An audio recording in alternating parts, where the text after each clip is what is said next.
Mi nombre es Juliet Ortiz, soy estudiante de las Unidades Tecnológicas de Santander de la Tecnología en Recursos Ambientales. Hoy voy a hablar acerca de 3 parámetros físico-químicos que se le deben determinar al agua para saber si ésta es apta para consumo humano o si se puede utilizar en los procesos industriales. El primer parámetro a analizar es la dureza del agua. La dureza del agua es una característica química del agua que está determinada por el contenido de bicarbonatos, carbonatos, sulfuros, cloruros y ocasionalmente nitratos de calcio y magnesio. Se expresa en miligramos litro de carbonato de calcio y es causado por iones divalentes capaces de reaccionar con el jabón para formar precipitados y con ciertos aniones presentes en el agua para formar incrustaciones cuando se elevan las temperaturas en los procesos, por ejemplo, de calderas o de calentadores. La presencia de sales de magnesio y calcio en el agua depende principalmente de la formación geológica atravesada por el agua previo a su captación, es decir, las aguas subterráneas que atraviesan acuíferos carbonáceos, es decir, pasan por piedras calizas, se consideran aguas duras por tener un alto contenido de carbonatos de calcio y magnesio. Las aguas subterráneas procedentes de acuíferos silicatados o de yesos se conocen como aguas blandas, debido a la baja concentración de sales de calcio y magnesio. Dependiendo del tipo de dureza, dependiendo de la concentración de carbonato de calcio en el agua, se puede determinar el tipo de dureza. Aquellas que van de 0,75 partes por millón de carbonato de calcio se consideran aguas blandas. Las que van de 75 a 150, moderadamente duras. Las de 150 a 300, duras. Mayor a 300 se consideran muy duras. En aguas de caldera no debe existir ningún tipo de dureza, ya que se generan las incrustaciones. Según la resolución 2115 del 2007, establece que el límite máximo permisible para agua para consumo humano, la dureza debe estar en 300 miligramos por litro de carbonato de calcio. Se pueden clasificar dos tipos de dureza, la dureza carbonácea y la dureza no carbonácea. La dureza carbonácea está determinada por la concentración de bicarbonatos presentes en el agua, al igual que la alcalinidad, que también determina la concentración de bicarbonatos presentes en el agua. Por lo tanto, se permite establecer una relación entre la dureza carbonácea es igual a la alcalinidad. La dureza no carbonácea es toda aquella dureza que no esté químicamente relacionada con los bicarbonatos, es decir, principalmente se encuentran sulfatos, cloruros y nitratos de calcio y magnesio, que al ser sometidos a un proceso de vaporización forman cristales que se van a incrustar en las tuberías, haciendo que disminuya la conductividad del calor y aumente el consumo de combustible, lo que genera más gastos para las industrias. Para la determinación de la dureza total vamos a utilizar el método EPTA. Para ello debemos preparar 4 soluciones. Una es el buffer de pH 10, el cual vamos a preparar con 6,56 gramos de cloruro de nitrato en 57 mililitros de hidróxido de nitrato y vamos a forar a 100 mililitros. Para el ericromato negro T, agregamos 0,5 gramos de ericromato negro T, 4,5 gramos de clorhidrato de hidroxilamina en 100 mililitros de etanol. Y para el hepta, tomamos 2 gramos de hepta, lo disolvemos en 0,5 gramos de cloruro de magnesio y aforamos a 1000 mililitros.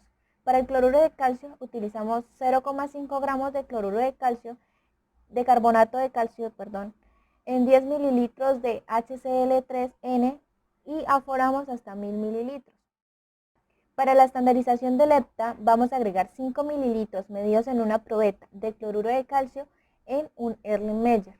Después agregamos 5 gotas de buffer pH 10 y 3 gotas de ericromato negro T y titulamos con la solución de hepta. Esto lo hacemos para determinar la concentración real del hepta. Una vez estandarizado el hepta, procedemos a determinar la dureza total. Para eso vamos a tomar 25 mililitros de muestra de agua y la vamos a llevar a un Erlenmeyer. Ahí vamos a agregar 5 gotas de buffer pH 10 y 3 gotas de ericromato negro T. El ericromato negro T es un colorante que sirve para indicar cuando el calcio y el magnesio se han unido totalmente al hepta. Cuando se añade una cantidad de ericromato negro T, o sea de color azul, a un agua dura con un pH de 10, el indicador se combina con algunos iones de calcio y magnesio, lo que permite un cambio o una variación en el color, pasando de la muestra de color azul a un color vino tinto. Una vez se presente esa variación en el color, procedo a titular la muestra con la solución de hepta. ahí se va a presentar una variación del color de vino tinto a azul. Esto se da porque todos los iones de calcio y magnesio que se encuentran en la muestra, incluso los que estaban unidos al ericromato negro T, van a preferir unirse con el hepta, permitiendo que se libere el ericromato negro T y la solución vuelva a su color original. En ese momento se debe tomar el volumen de muestra de hepta gastado y aplicar la fórmula que establece que la dureza total es igual al volumen de hepta por la normalidad de hepta sobre el volumen de la muestra por 50.000. A pesar de que no existe ningún riesgo vinculado con la dureza total, se establece que esta puede formar cálculos en las vías urinarias, enfermedad que puede causar dolor, hemorragia, obstrucción del flujo de la orina o una infección conocida como litiasis urinaria, que se debe al exceso constante de beber aguas duras o con alta concentración de carbonato de calcio. El segundo parámetro a determinar son los cloruros. Estos son una especie de cloro con un número de oxidación de -1. Es un anión inorgánico principal en aguas naturales y residuales y se incorpora al agua por procesos naturales o por actividades antrópicas. Por ejemplo, si se trata de una zona costera, el aumento de cloruros se debe a la infiltración del agua de mar que presenta un alto nivel de cloruros, en promedio 19.000 miligramos por litro. En las zonas áridas, el aumento de cloruros en el agua se debe al lavado de los suelos producidos por fuertes lluvias. Por esta razón, la concentración de cloruros está relacionada no solo con el tipo de suelo, sino que también con el tiempo de residencia en las aguas subterráneas. A nivel antrópico, la concentración de cloruros es una medida específica de la salinidad de las descargas de las industrias petroleras. Los cloruros son el principal componente de la salmuera del petróleo. Otro factor son las heces humanas, principalmente la orina, que contiene cloruros en cantidad casi igual a los cloruros consumidos en los alimentos. En promedio se produce 6 gramos de cloruro por persona por día, lo que aumenta la concentración de cloruros en las aguas residuales de 20 a 40 miligramos por litro de cloruros que el agua inicialmente presenta. Para determinar la concentración de cloruros presentes en una muestra de agua en el laboratorio, utilizamos el método de Moore.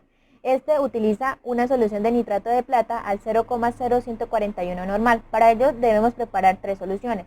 La primera es el cromato de potasio. Para ello agregamos 5 gramos de cromato de potasio en 10 mililitros de agua y lo foramos a 100 mililitros de agua.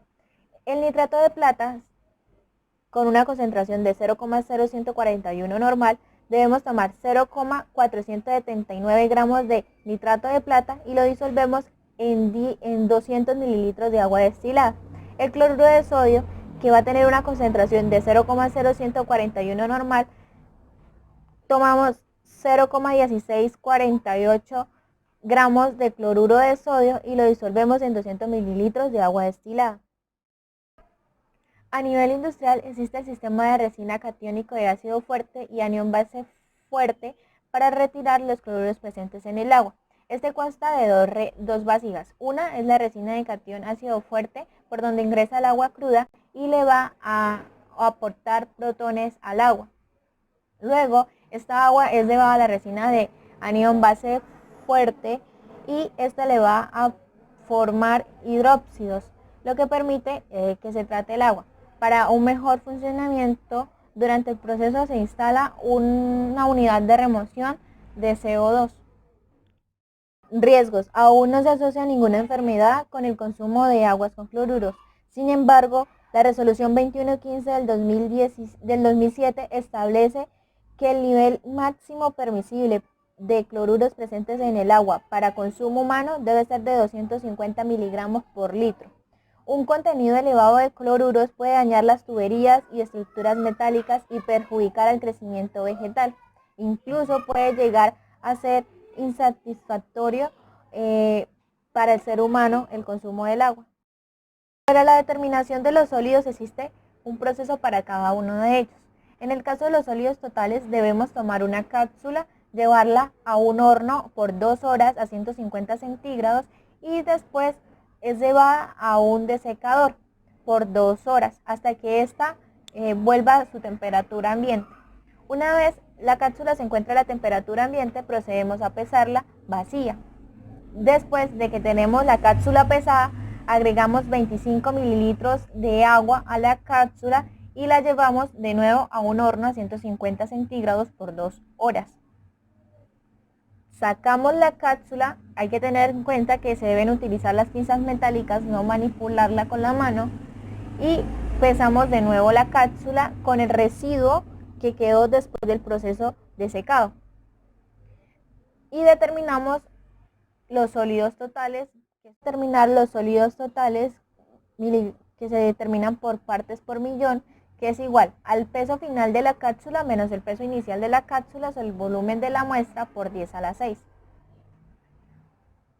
Con esos mismos residuos podemos determinar los sólidos volátiles o los sólidos fijos. ¿Qué hacemos? Volvemos a pesar nuestra cápsula con el residuo de los sólidos totales, la llevamos a un proceso de calcinación a 50 centígrados, luego la llevamos a un desecador hasta que ésta establezca de nuevo la temperatura y volvemos a pesar la cápsula con el residuo que obtuvimos de la calcinación. Los sólidos suspendidos volátiles, que se dan en partes por millón, son igual al peso del crisol antes de la ignición, es decir, el que estaba en el proceso, el que se obtuvo del proceso de sólidos totales, menos el peso del crisol después de la calcinación sobre el volumen de la muestra tomada por 10 a la 6. Para los sólidos suspendidos fijos, que se dan en partes por millón, es igual al peso del crisol después de la calcinación menos el peso inicial del crisol, que fue el que tomamos sin ningún residuo ni ningún tipo, fue el peso inicial que tomamos, sobre el volumen de la muestra por 10 a la 6. Para la determinación de sólido suspendido, lo que debemos realizar es tomar un vaso precipitado y pesarlo en una balanza y pesar un papel filtro que va a tener una membrana con diámetro interno de 0,02 a 0,8 micras. Una vez pesado el papel filtro, montamos un equipo de filtración gauge. Al recipiente le vamos a introducir el papel filtro. Tomamos 25 mililitros de muestra de agua, la agregamos al recipiente que contiene el papel filtro y en la parte de abajo vamos a colocar el vaso precipitado. Los sólidos que son retenidos por esta membrana se conocen como sólidos suspendidos. Esos sólidos suspendidos que están dentro de nuestro papel filtro van a ser llevados a una estufa a una temperatura de 103 a 105 grados. Una vez haya pasado más o menos 2 horas, se procede a pesar el papel filtro con los residuos obtenidos después del proceso de secado. En el recipiente o en el vaso precipitado quedaron los sólidos disueltos, que son aquellos sólidos que lograron atravesar el papel filtro. De la muestra anterior de sólidos suspendidos se obtuvo en el vaso precipitado los sólidos disueltos. Estos sólidos disueltos son llevados a la estufa de 103 a 105 grados y en ese momento se pesa de nuevo el vaso precipitado. Y los sólidos disueltos serán igual al peso final del vaso precipitado menos el peso inicial del vaso precipitado sobre el volumen de la muestra tomada por 10 a la 6. En la de sólidos sedimentables debemos tomar 1 litro de muestra de agua, llevarla a un cono Humboldt, esperar durante 1 hora y los sólidos sedimentables serán los que se encuentren en la parte inferior después de esa hora. De los sólidos coloidales debemos agregar a un vaso precipitado 25 mililitros de muestra de agua. Luego agregamos el coagulante que tuvo que haber sido determinado mediante un test de jarras para saber si es óptimo. Luego hacemos una agitación rápida para desestabilizar las partículas y luego una agitación lenta para que estas partículas se unan y formen los flóculos que luego van a ser sedimentados. La determinación de sólidos suspendidos totales y los sólidos suspendidos volátiles es importante para evaluar el tratamiento o las fuerzas de las aguas en las unidades residuales y para determinar la eficiencia de las unidades de tratamiento. En plantas de lodos activos, estas determinaciones se usan para controlar el proceso y como factores de diseño de unidades de tratamiento biológico. Gracias por su atención.